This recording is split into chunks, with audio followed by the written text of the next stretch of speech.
அடுத்தது 4 fact. Fact number 1. நாம அதிகமாக தும்புறோம்னு வச்சுக்கோங்களேன். நாம ரொம்ப அதிகமாக தும்புனோம்னா நம்மளோட விலா எலும்பு உடையறதுக்கு கூட வாய்ப்புகள் இருக்குதான். Fact number 2. ஆப்பிரிக்க சிங்கங்கள் அப்படின்னு ஒரு வகையான சிங்கங்கள் இருக்கு. அது பார்த்தீங்கன்னா இப்போ மொத்தம் 23,000 சிங்கங்கள் இருக்கு. ஆனால் இதுவே 1998 வருஷம் 3 லட்சம் சிங்கங்கள் இருந்துச்சாம். இன்னும் புரியுற மாதிரி சொல்லணும்னா ஒரு 10,000 வருஷத்துக்கு முன்னாடி இந்த உலகத்தில் எந்த உயிரினம் அதிகமாக வாழ்ந்துச்சுன்னா அது மனிதர்கள் தான். அவங்களுக்கு அடுத்தபடியாக எது இருந்துச்சுன்னா சிங்கங்கள் தான் இருந்திருக்கு. ஆனால் இப்போ பாருங்க. Fact number 3. dreamt அப்படின்னு ஒரு வார்த்தை இருக்கு. அந்த ஒரு வார்த்தை மட்டும்தான் இங்கிலீஷ்லயே எம்டின்னு முடியறது. வேறு எந்த ஒரு வார்த்தையும் இங்கிலீஷில் எம்டின்னு முடியவே முடியாது. 4th and final fact. பூனை இருக்குல்ல, அந்த பூனையோட ஒரு காதுல மட்டும் 32 மசில்ஸ் இருக்குமா.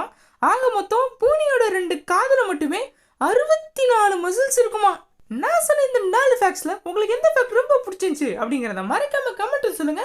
இது போன்ற இன்ட்ரெஸ்டிங்கான ஃபேக்ட்ஸ் தெரிஞ்சுக்கல ட்ரெண்டிங் ஃபேக்ட்ஸ் சேனலை சப்ஸ்கிரைப் பண்ணி பெல் ஐகானை ஆல்ல போட்டு வச்சுக்கோங்க.